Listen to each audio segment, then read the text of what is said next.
하나님의 말씀은 사무엘하 24장 14절 말씀. 사무엘하 24장 14절 한 절 말씀 읽겠습니다.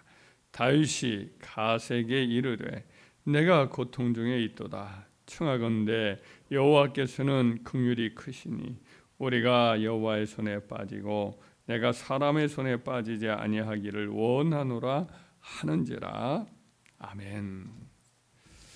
오늘 본문 말씀의 배경은 이러합니다. 다윗이 노년에 이제 사탄의 또 충동을 받아서 이스라엘 영내에 인구수가 얼마나 되는지 조사하게 하였습니다. 이스라엘의 인구 조사는 이스라엘의 진정한 왕이신 하나님의 절대 주권에 속한 일이었습니다. 그래서 이것은 다윗이 하나님 앞에 월권하는 죄를 범한 것이죠. 다윗이 그만 방심하여서 교만해진 거지요.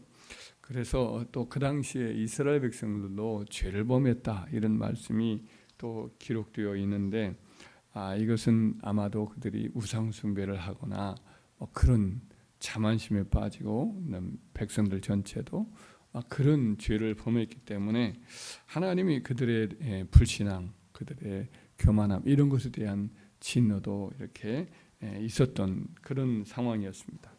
그래서 하나님은 갓 선지자를 보내가지고 다윗에게 다음 세 가지 징계한 중에 하나를 선택을 해라 이렇게 이제 전했어요. 갓 선지자가 다윗에게 와서 이렇게 말합니다. 왕의 땅에 7년 기근이 있을 것이니까 혹은 왕이 원수에게 쫓겨 석 달 동안 그들 앞에서 도망하실 것이니까 혹은 왕의 땅에 사흘 동안 전염병이 있을 것이니까 왕은 생각하여 보고 나를 보내신 이에게 무엇을 대답하게 하소서 이렇게 말씀을 드립니다. 이 세 가지 다 다윗의 왕인 다윗의 입장에서 본다면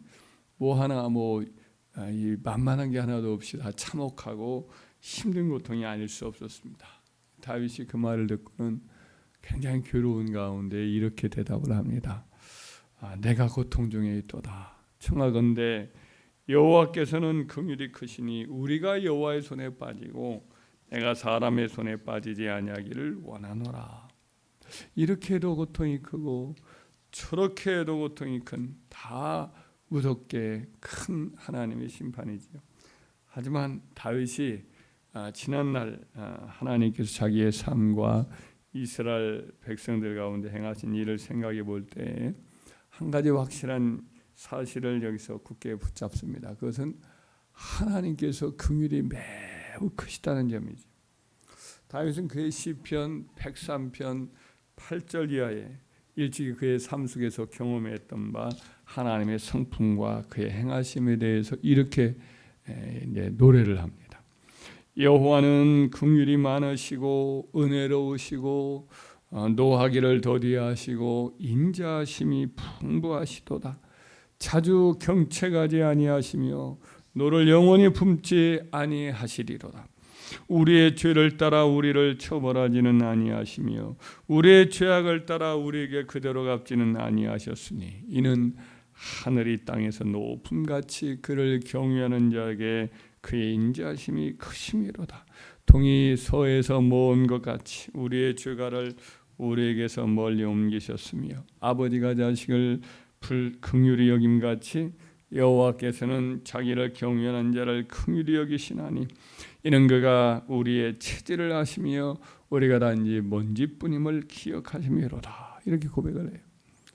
오랜 세월 이제 다윗이 하나님과 동역하면서 하나님의 마음을 깊이 알게 된 거죠. 그랬더니 하나님의 가장 큰 특징 중에 하나가 긍휼과 자비가 지극히 크시다는 거예요.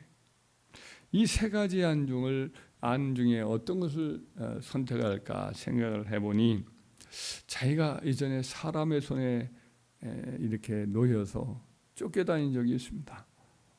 그 사울왕에게 쫓겨다니고 사울왕의 또 그 부하들에게 쫓겨다니고 그때 그 겪었던 고통이 너무 컸어요. 너무 잔인하고 너무 끈질기고 그건 견딜 수가 없어요. 15살부터 30살까지 한 약 15살 정도부터 30살까지 그가 겪었던 그 고통은 인간이야말로 참으로 너무나 잔악하고 괴롭구나.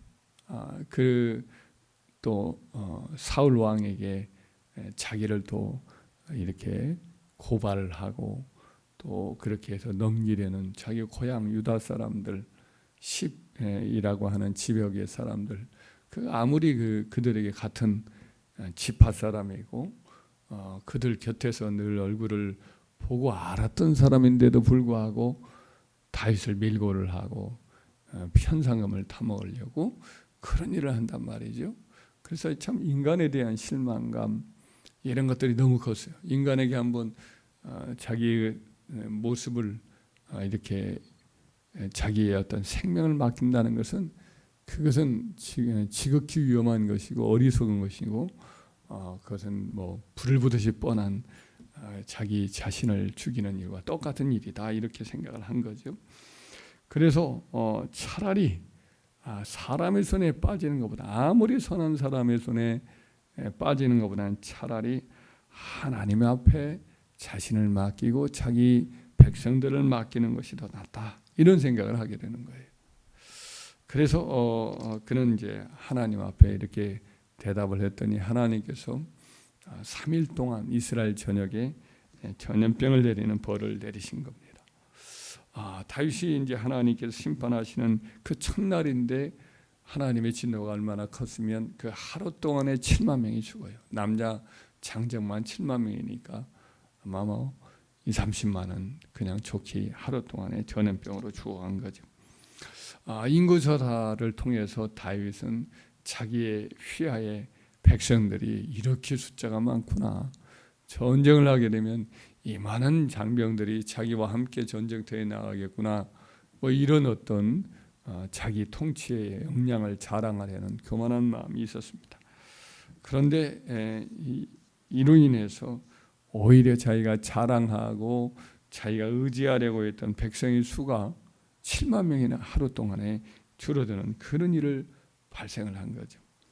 만약 이틀이나 사흘 동안에 전염병이 계속 번졌다라고 한다면 뭐 장정 이제 7만 명이 아니라 10만 명, 20만 명, 30만 명도 한꺼번에 죽는 그런 일을 겪었을 것입니다.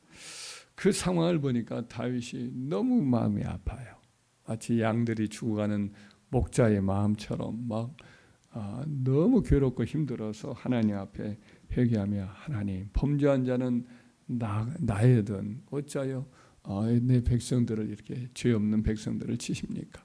차라리 나와 내 집을 치라고 하나님 앞에 간절히 이제 눈물로 회개하면서 그렇게 간구를 하지요. 그랬더니 하나님께서 이제 선지자를 통해서 다시 한번 그의 긍휼한 마음을 가지고 여부수 족속 중에 한 사람이었던 아라우나라고 하는 사람이 있는 그 타작마당에 가서 거기서 내게 제단을 쌓고 번제를 드려라 이런 말씀을 하십니다. 예루살렘의 정상에 있었던 그 지역에 타작마당이 있었는데 높은 지역이니까 거기서 번제를 드려라 이런 말씀을 하셔요. 그 말씀에 순종해서 번제를 드립니다. 마침 딱 하려고 갔더니 천사가 칼을 빼가지고 예루살렘을 치려고 하고 있는 그런 모습도 그의 환상 중에 이렇게 보였어요. 그래서 거기서 이제 제사를 드렸습니다. 그랬더니 하나님이 천사를 명해서 칼을 거두어서 칼집에 꽂는 그런 일이 일어나고 전염병이 그 순간에 다 그치는 그런 일을 이렇게 보게 됩니다. 그런데 이제 그 아라우나의 타작마당 그것은 이제 다윗이 앞으로도 계속해서 번제를 드리는 장소가 되었으며 또 솔로몬 왕 때 그곳에서 바로 하나님의 성전을 지어드리는 성전터가 되는 거죠. 성전터를 하나님이 앞으로 내가 가나안 땅에 들어가면 거기서 한 곳을 내가 정하여서 거기서 하나님 앞에 이제 제사를 드리면 그 모든 제사를 내가 받고 이 백성들의 기도를 들어주시겠다 하신 모세 때의 약속이 있거든요. 근데 성전터가 어딘가는 계시가 없었어요. 실로라는 곳에서 이제 법궤를 모셨던 것도 그 지정했던 성전터는 아니었거든요. 근데 그 오랫동안 기다리던 그 성전터가 바로 이 아라우나의 타작마당이다. 이것이 이 심판 가운데 하나님께서 이제 긍휼을 베푸는 중에 계시가 됩니다. 그래서 이스라엘 백성의 영원한 성전터가 바로 이때에 계시가 되는 사건이 있게 되는 거죠. 그러니까 지은 죄를 하나님께서는 진노하는 중에 또 용서하시고 진노를 보시고 도리어 더 크신 은혜로 갚아 주시는 거죠. 하나님은 긍휼이 크시다라는 이 그의 고백이 다시 한번 진실한 것이다라는 것이 입증된 사례인 거지요. 그렇습니다. 우리도 우리의 지난 날을 한번 가만히 돌아다 보면 하나님이 얼마나 우리에게 긍휼이 많으신가. 우리가 행한 대로 갚지 아니하시고 도리어 불쌍히 여기시고 우리의 죄를 자기의 등 뒤로 던지시고 우리에게 도리어 선을 베풀어 주시구나 하였다라는 것을 생각하게 됩니다.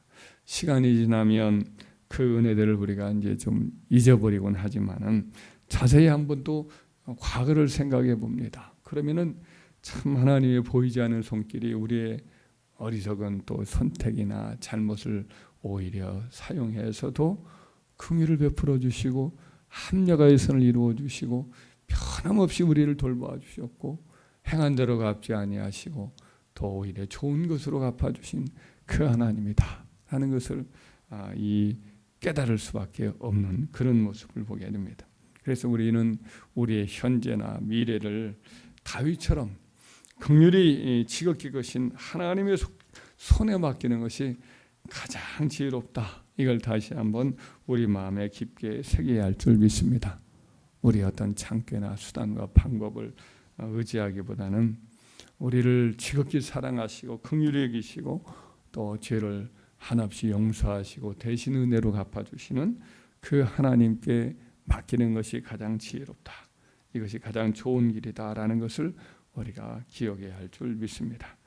다윗처럼 아무리 우리 죄 때문에 하나님의 진노가 크고 절박할지라도 사람에게 피하는 것보다는 하나님의 품으로 오히려 달려들어가는 것이 참여하면서 그 품으로 우리 삶에 우리의 모든 모습을 드리는 것이 그의 진노의 손길에 우리의 삶을 공순히 맡기는 것이 더 복되다. 선하신 하나님, 긍휼이 많으신 하나님의 손길에 우리의 삶을 온전히 내어 맡기며 살아가는, 그래서 가장 안전하고 행복한 삶을 살아가는 저희가 되기를 주의 이름으로 축원합니다.